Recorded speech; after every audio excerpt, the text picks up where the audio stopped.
As you're all probably aware, this summer has been a time of great chaos, change, and upheaval, and as a result, I have not been probed in over 2 months. I skipped both May and June, but fear not, I'm coming back to be probed yet again. This is Probing Paul, episode number 80. It's my monthly Q&A, which sometimes I don't do every month, but to make up for that, I'm also doing a little bit of mail time today as well. Excellent! Today's video is brought to you by Thermaltake's CTE series cases, the C750 Air and C750 TG. CTE stands for Centralized Thermal Efficiency, and the 90-degree rotated motherboard mount, dual chamber design, and 3 included 140mm CT140 fans ensure that your PC parts stay cool and quiet no matter what hardware you install. The C750 Air maximizes airflow with extensive ventilation, while the C750 TG provides an additional 4mm tempered glass front panel, and both support up to EATX-sized motherboards. For more on Thermaltake's CTE series cases, click the sponsor link in the video description. A couple quick notes before we begin. All the questions I'm answering today were asked in the comment section of the previous Probing Paul. So if you have any questions that you want me to answer next time, leave them down in the comment section below. Also, there's a Probing Paul playlist if you'd like to check out times I've been probed in the past, and we can see all of those probings and how far back they go. They go back really far. That hole goes really deep at this point. Well, let's dive in with our first question from Captain Haddock. Oh, that's an excellent choice for fish and chips. Hi, I stumbled across your channel and I'm glad I did. I'm glad you did too. I was wondering if you could explain what's the most common reason for price differences between GPUs of the same architecture and even specifically the same GPU. Example given by the captain is a 6950 XT that costs 700 Great British pounds versus another one that's maybe 840. Significant price difference between those. What is the actual difference? So if we can set aside all the craziness and nonsense that's happened with GPU shortages and cryptocurrency mining and all that stuff, and we're looking just at what GPU prices should typically be, there's usually what is known as an MSRP, sometimes called a SEP or suggested retail price. And that is theoretically the price that the GPU manufacturer, like NVIDIA or AMD, says you can sell this graphics card for this price. The card should be able to be manufactured within a certain cost for all the materials that goes into the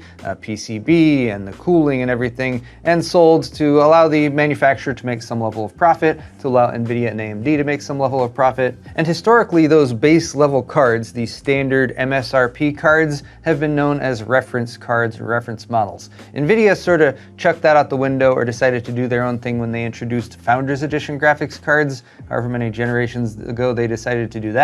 The Founders Edition cards make things a little bit more murky because those cards aren't always sold at the base level price. But all that said, let's take a look at a recently launched graphics card, the RTX 4060, which has an MSRP or suggested retail price of $300. So there should be quite a few cards available at $300, and we can see that right here.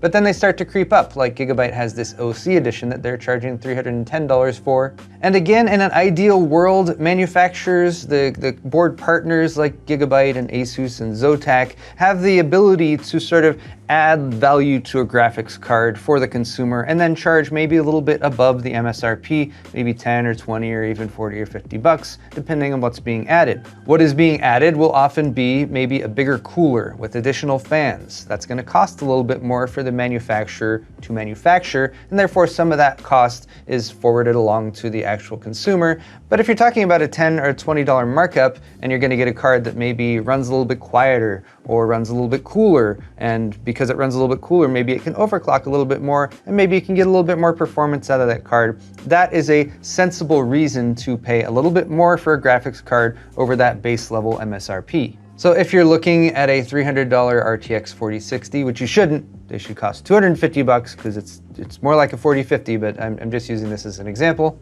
But you might look at these cards that are a little bit more overbuilt and be like, okay, I want a little bit of a manufacturer overclock. I don't like overclocking myself, but a little bit more performance out of the gate isn't gonna hurt. Or maybe you're like, oh, I'm building an all white system, and so I want a custom white card that looks a little bit prettier and maybe has a little bit of an overclock. That makes sense. But then the prices start to creep up from there, and you have cards like the Asus ROG Strix. This one is $90 more than the MSRP, and at this point, you really be much better off just paying $10 more for something like an RTX 4060 Ti. Actually, don't get the 4060 Ti.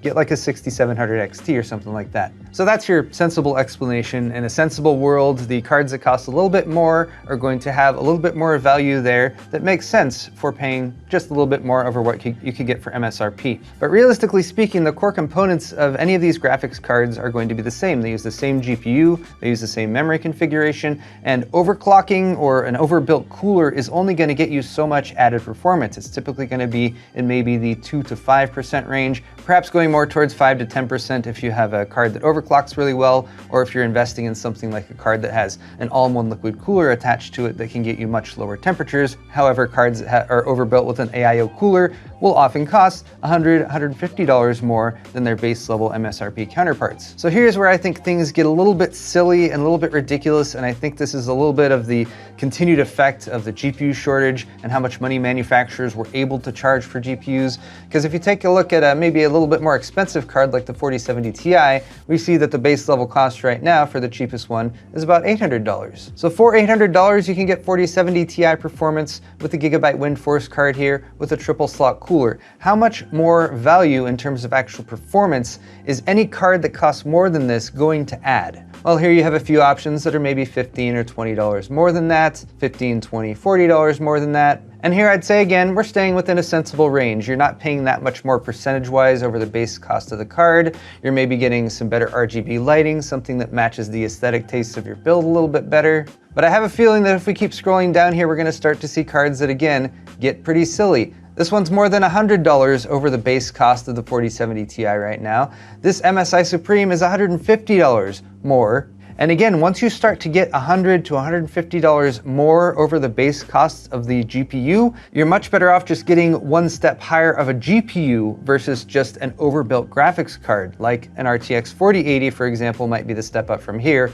or of course AMD's Radeon 7900 XT or 7900 XTX. But to get back to your question, I think the reason you can find cards that cost almost $200 more than the base level cost for that exact same GPU, just in a slightly different trim, they're just out there because there's a small number of people who will decide that paying more money is going to equal more performance, or paying more money is going to equal a better product somehow. And I think cards that are priced that way are kind of preying on people who haven't done their research and figured out what is going to be the best bang for their buck for them. And I tried to pull up the 4080s here to show you a case in point. Unfortunately, 4080s are also still kind of stupidly priced. The cheapest one that is not an open box or refurb is $1,140. But still, even like a refurb or something like that, if you're about to pay close to $1,000 for a 4070 Ti, you're probably much better off just paying a few bucks more and getting the 4080 instead. And that advice should pretty much apply towards any GPU across the entire range of the stack, whether you're looking at AMD or NVIDIA. But thank you for the question, Captain, and let's head on to our next one from Ryakan.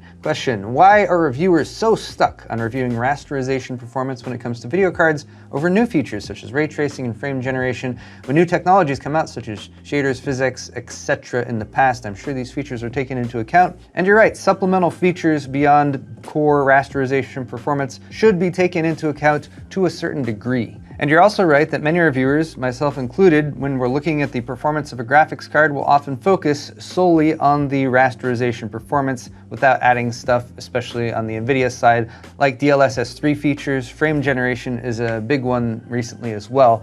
And the reason that we don't focus on those quite as much is because they're a little bit more niche, especially when they're first launching. DLSS 3.0 frame generation is only available in a handful of titles right now, and it's also not necessarily just like, here's some free frames. There is trade-off with DLSS 3.0 frame generation in that adding those extra frames in there, which are just basically generated frames, they're not frames that are bringing in new information from the game engine, it actually increases latency. And for a lot of competitive gamers, adding latency, even if it's smoothing out your frame rate, is not worth it at all. But speaking a bit more broadly, as someone who has done a fair amount of GPU reviews and GPU testing, whenever you are setting up to do graphics card testing for performance for a review, especially if there is an embargo deadline that you're trying to hit, there is a big question mark as to what should be included, because there are so many different variables that can go into testing a graphics card. What games you're going to be testing, what resolutions you're going to be testing at, and then if you add in different settings to those games as well,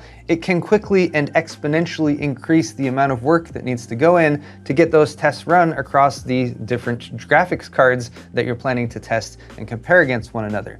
So for myself, the reason I focus mainly on rasterization performance is because it's sort of that base level performance comparison. If you want to get an idea of how a game performs with a specific graphics card, but wasn't even tested in a suite of games that were tested with a launch review, looking at the rasterization performance can still give you a ballpark idea of how that game might perform, especially if you're looking at the rasterization performance of another game that uses the same game engine, for example. And then the final point I would make here is that if you're looking at, I'd say NVIDIA in particular right now, they have heavily been leaning on like DLSS 3.0 frame generation in their pre-launch advertising for graphics cards like the 4060 Ti and the RTX 4060 to say, look how much better these cards perform than the previous generation of cards. However, that only applies to those specific titles that have DLSS 3.0 frame generation. And when they do that, even though they're specifying this is DLSS 3.0 frame generation, I think they know that some people are just going to look at those frame rates and say, ooh, this has a much better frame rate than the last generation card. I should spend my money on this. And I find it to be a little bit disingenuous, especially when that feature is not available across all games that are on the market, and also especially when that feature adds some negative things as well, such as the aforementioned increased latency. Next question here from Jonathan Scott. I would like to probe you for your opinion. Yes, of course. What do you look for in a monitor? Are your choices geared more towards gaming or editing, or do you look for both? Just to give a quick high-level look at this, because there are lots of details with monitors, is what is the monitor going to be used for? What is the use case? Is it going to be mostly used for gaming? Is it going to be mostly used for content creation or the like? Should you focus on the stats for one of those or the other, or as you mentioned, some sort of hybrid that can do both? I like monitors that can excel at both things, but it can be difficult to find that, at least not without paying a pretty penny. So what I actually start out with when I'm looking for a monitor is how big it should be, because I think size is one of the most important stats for a monitor, and 27-inch is typically my minimum size I look at for a standard 16:9 monitor, going up to about 32 inches for something that's going to be on a desktop that's right in front of you. If you've got a little bit more space, you might consider something that's even larger than that, and then this is a little bit more specific for gaming, should you maybe look at something like an ultra-wide. Ultra-wides are really cool for gaming. They can be great for productivity as well, but after you've got an idea of the size you're looking for and the form factor, whether you want a 16:9 or whether you want an ultra wide, then I would look at resolution. Do you have a graphics card that can game at 4K, 3840 by 2160? Should you stick with something that is a little bit lower resolution, that's a little bit better cost, like 2560 by 1440? Or of course, you've got the ultra wide resolutions in there as well. Once you've got your resolution, take a look at refresh rates. If this is just going to be a productivity monitor, you're probably just fine with a 60 Hertz panel, and there's probably going to be a lot more options out there, particularly that have good color depth and color reproduction, which is one of the stats you want to look at for a non-gaming monitor. But if you are going to be gaming, I would say you want a refresh rate of at least 144 Hertz, ideally maybe even a little bit higher than that. Again, this would depend somewhat on the games that you play, and if you play fast-paced FPS games. But getting a high refresh rate monitor that also has variable refresh rate, which means compatibility with AMD FreeSync or NVIDIA G-Sync, it would also be very high on my list, even if it was not necessarily a strictly gaming monitor. This could totally be the topic for an entire video, so I'm going to cut it off there. I would continue by looking at stuff like color depth, the actual panel type, whether I want something like an OLED or IPS. Like I said, there are many variables in monitors and picking them out. So this is just sort of a start you off sort of answer in probing Paul. And check out Monitors Unboxed. This is a secondary channel for the Hardware Unboxed guys, and Tim does a really good job at rating and reviewing monitors, and he also does roundups from time to time that have good suggestions for bang for your buck monitors or other solutions that will fit within your budget and suit your needs. Our last question is from RedIO4DP. Planning on upgrading my PC, what PC components would you never buy secondhand? What PC components would you consider buying used? Okay, so let's run down the 7 PC components, and I will say used new or like 50-50. So let's start with like a case. I would say cases 50-50. Cases can be totally fine to reuse if they've been kept clean, but there are some cases, especially if they've been in a home with a smoker or something like that, that you definitely want to avoid. So the case would be on a case-by-case basis. Same goes for the power supply. Power supplies, if they're well built, and especially if they have like zero fan mode,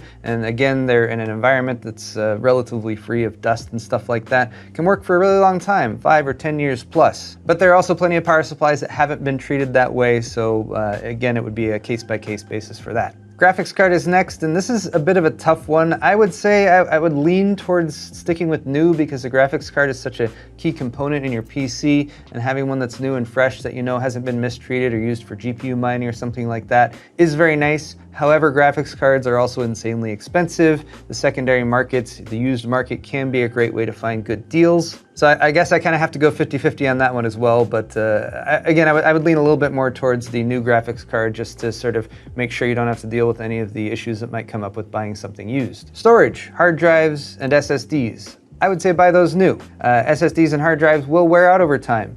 You have no idea what level of writing or rewriting or how many times hard drives and SSDs have been written to, unless you can actually get it and plug it in and check the smart data on it, which you often don't have the ability to do when you're buying used. It's just much more of a risk, I'd say, because your hard drive is also probably gonna have stuff like personal information on it that if it fails is a big pain in the butt, and it's just not something you wanna take a risk with. So storage, buy new. That leaves us with the three core components of motherboard, CPU, and memory. Motherboard, I would also lean towards buying new. That's mostly because motherboards are fairly complex. There's lots of, not moving parts, but lots of different elements in motherboards. And you might have a motherboard that is basically functional, but you know, maybe the NIC is broken, or maybe you have a DIMM slot that got jacked up somehow and won't accept another memory stick. Because of the potential for motherboards to break down over time or have some element or part of them that got damaged or stopped working, I'd say lean towards new for motherboards. CPUs, you can buy those used. CPUs, in my experience, are some of the things that have the lowest failure rate. If they work, they tend to keep working, with the possible exception of CPUs that have been heavily overclocked with a lot of increased voltage. And again, it's hard to tell if that's the case with a used CPU, but people who do that with CPUs are less common, I would say. So if you find a good deal on a used CPU, as long as it's a reasonably reputable seller who you're buying from, so you can make sure they're not trying to sell you a dud part or something that is actually physically damaged with bent pins or like an SMD that's been broken off or something like that. CPUs are generally pretty safe. And I would say the same goes for memory. Memory can die as well, but if memory is functional, chances are it's going to continue to be functional. Memory is also solid state, and it's a smaller part with slightly less chance for it to be actually damaged. I'd say just if you're buying used memory, look at the actual contacts and make sure there's no burn marks or anything like that. And if you can get some sort of reassurance from the seller that you can take the memory, plug it in and test it, and that they'll replace it if you come across any problems or errors with it, then you should be good to go. Run like mem test on it too, just to be sure. But that's my rundown of what PC components you should never buy secondhand and what's okay. Last question here from David Montaigne 206. As a man who's now been probed many, many times, very true, do you have a favorite thing to be probed about? Or are there any types of questions that you'll refuse to answer? Right, so I don't know about being probed about, but Probing Paul episode number 69 was quite an epic one, where I was probed 69 times in just over 32 minutes. So if you missed that one, definitely check it out. I was a little bit sore afterwards. As for questions that I would refuse to answer, I'd say things that maybe get a little too personal. I'd probably veer away from those. Anything that's like questions about politics or the things that people like to argue and fight about online, I try to avoid those. I'm perfectly happy having a conversation with somebody about something like that in person. It's just not something I want to discuss online. And then I guess in terms of like tech questions, there are questions I get that are just really, really specific. Like, I have this build with this, and this thing, and I'm having this really like specific issue with this specific piece of software. I would not answer those questions quite as often. As much as I would like to help those people, I try to stick to questions that are a little bit broader, just so they have a wider application for people to get some sort of use or benefit out of them. But that is all the time I have for the probings for today. Let us now move on to mail time. Mail time, where people send me stuff and I open it, and sometimes it's fun. Okay, if you'd like to send me stuff, send it to Paul's Hardware, P.O. Box 4325, Diamond Bar, California, And if you want to be super on top of things, also do like Lucid Man Studio did over here and send me a tweet or otherwise message on the social medias. That way I will be sure to check my mailbox in time. I believe we're in store for some randomness today. This, I have to admit, I've already opened. This is a mug. It says, I've been told we're very excited. And it has a picture here of what appears to be a face swap between, I'm guessing this is the fan who sent this in. This came from UPS Mail Innovations. So I don't really have much to reference to figure out who exactly sent this to me, but I'm very appreciative of it for sure. I like mugs. They're very helpful for drinking things. And this really is quite a striking photo. I like that the cat is looking quite regal there, and that the person who also has partial of a cat face is licking their face, because, you know, cats, they have long tongues, and it's good to be reminded of that. I will likely be drinking most of the drinks I drink for the rest of my life out of this mug, so thank you to whoever sent this over. If you want to claim this, that you sent this, leave me a comment in the comment section down below, and because I'd be very interested to hear what motivated you, what inspired you to pay money to have this made and sent to me. Next we have this. This came from Amazon Fulfillment Service. Again, I apologize because I already opened it because I wasn't exactly sure what was going on. Oh yeah. We got an Anchorman setup here, the wig and the mustache, which I obviously need to try on. And look, a note that came with the gift receipt. This comes from John Swenson, who says, thanks for bringing us the news from a longtime viewer in Silicon Valley, John. Thank you so much, John. I love bringing you guys the news. I know Joe loves doing the news too. He says it's his favorite thing that he ever does, all week, all the time. Let's give this a shot here. Oh, this has adhesive on the back, which I'm hesitant to like use. Hopefully this adhesive is reusable. Dude, God, you look like a cop, literally. Holy crap. Should I get my aviators? Yes, this feels right. This feels natural. So I guess I should wear this every time. I guess I'll need to start wearing this when I do tech news. But thank you, John. I might have to get some spirit gum or something like that to hold this on more securely if I'm gonna do like a full episode or something. But thanks, John. Stay classy. Our third package here is from the Lucid Man Studio, and this one I have not opened, so I'm gonna be completely surprised, shocked and amazed. I'm glad you all get to experience this with me. All right, so this comes from Ron of Lucid Man Studio. This is a Kickstarter that's going on right now. It's called Tech Frames. Basically, it's like a little shadow box with RGB lighting that you can display your PC components in. I was able to pull the Kickstarter up over here. It is going through July 17th. Looks like Ron's a little bit short of the goal for right now, but let's get this out of the box and see what's going on. See, there's the tech. This is the frame. Tech Frames. Look, it's got a USB plug on the back. So there's a bit of a definition for RAM and what RAM is there. A quote from Nikola Tesla. Looks like a mounting point for the RAM, and then it is wired up here so that the RGB memory, or the RGB at the top of the memory, is actually lighting up. And I've just wired this back and plugged it into a laptop here for some USB power. It comes with a remote control. We've even got some modes we can cycle between to give different colors for the memory. Basically, it's addressable LEDs in there, and it's cycling through some addressable LED lighting modes with the controller. You can just do all white, specific colors, auto. Not too bad at all. Ron, thank you for sending this over. For anyone who's a hardware enthusiast out there, if you're interested, I will post a link to the Kickstarter down in the description below. I don't always show off stuff that gets sent to me because occasionally stuff gets sent to me like this and I'm like, I'm not sure if I want to advertise things for people, but you know what? Ron was very kind about this, sent me the kit, which includes an on-off switch, which I didn't work into the USB connection down there, but also a little USB AC adapter. And the remote, of course, which is very handy. So again, link in the description down below for the Kickstarter on this one. Best of luck to you, Ron, and thanks to everyone who has watched today's video. Once again, going through some transitions right now, doing some construction. My posting frequency is not quite as frequent as I would like it to be, but coming up very soon, I have some documentation of some of that work that's going on. I've got a build lined up that'll be coming out soon, as well as some more traditional tech videos, as well as, of course, the continuation of my tech news series, which will be back on July 23rd. Thank you guys so much for watching this video. Thumbs up button on your way if you enjoyed.